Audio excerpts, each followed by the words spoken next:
Right, what options are left on the table for you now that the president says he's not in a rush to declare a state of emergency in the fight against illegal mining?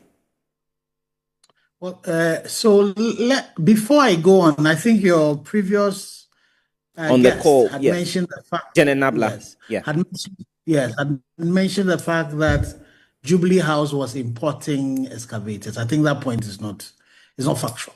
All right. You know, the excavators that have been imported by people, and they have been impounded.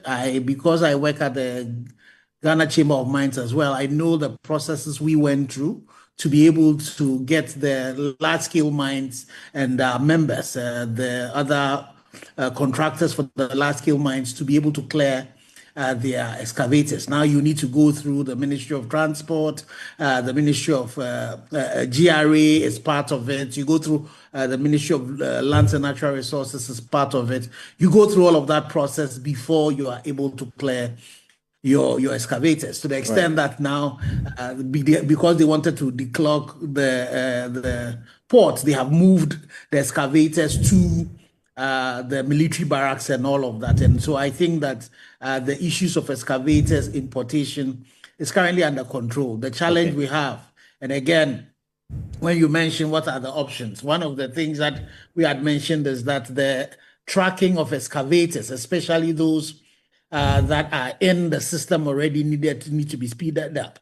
And so we as a coalition, we believe that when the president says the last resort, you know, when you have turbidity of water hitting 35,000 NTUs, you've gone past the last resort.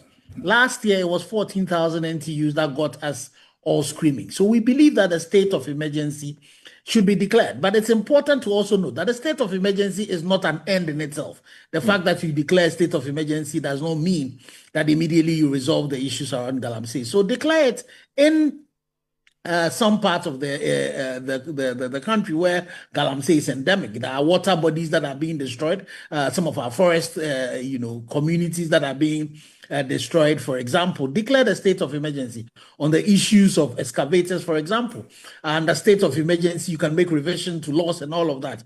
Act 995 says that you need, when you confiscate the excavators, you have to go to court.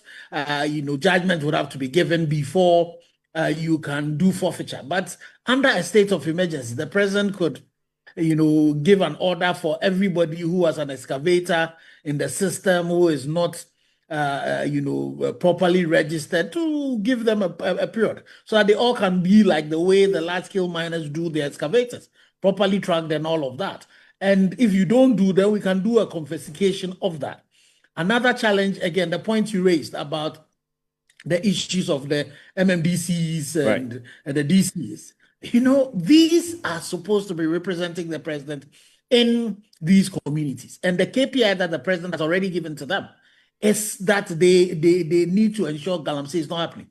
So if you have a DC or an MC in any of the municipalities or district where Galamsey is happening, and we've not heard them screaming and asking for help, then those people are either incompetent and they should be dismissed immediately.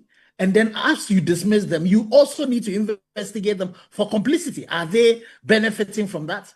And we should extend it to the police commanders in these particular areas, the National Investigative Bureau in these particular areas.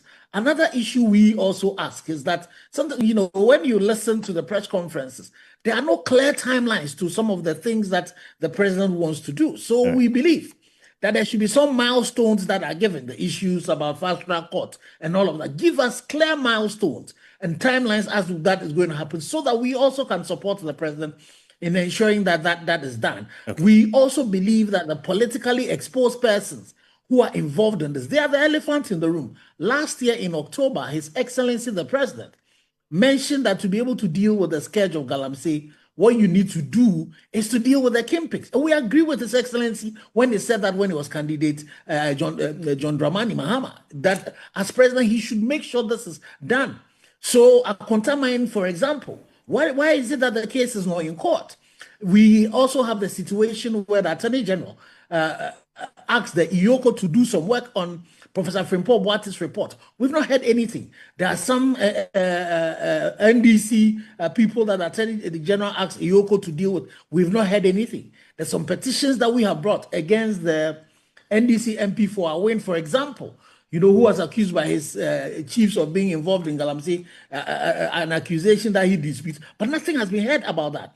The NDC constituency chairperson for Dunkwa and Axim, all of these people have issues against them. And nothing is happening to them. So we need to be seen to be dealing with all of these things. Apart from, and in addition to some of the other issues that we raised in the press statement, and we're happy that the Catholic Bishops Conference and the Catholic Laity Council have also added their voice. We've heard UTAG also. So we all as citizens, need to support the president because we're dealing with an existential threat.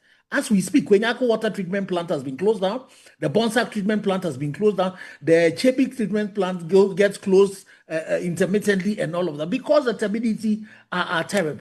All right. Now, Doc, finally, before I let you go, what do you make of those who also hold the school of thought that these individuals who engage in illegal mining, if it's ended, will not find any subsequent employment in any other sector?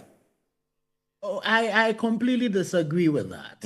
As we speak, the government has started the process of this community cooperative mining schemes. I know some of the large scale mines. It's something that we want to support government with some technical know-hows and all of that. Some of the large scale mines are prepared to seed some of these and to be able to do so. That can be done. If you look at the responsible cooperative mining scheme, there are other means that also are in there. So nobody is saying that you cannot have mining, but mining should be done responsibly. Mining should be done legally. Mining should coexist well with the environment. We should be considering the issues of transgenerational equity. All of that can be done. Right. But we cannot be by that people should go and destroy our environment, poison themselves, and all of that because of jobs. Then if you go to, the armed robbers should also be allowed because they don't have any work to do. We should say the same thing for the prostitutes. We should allow all of the people who are selling narcotic drugs. They all should also do that. They don't even cause as much damage as what it is that we are seeing. So a crime is a crime. Let's get those who we can support to be able to do responsible mining, do that.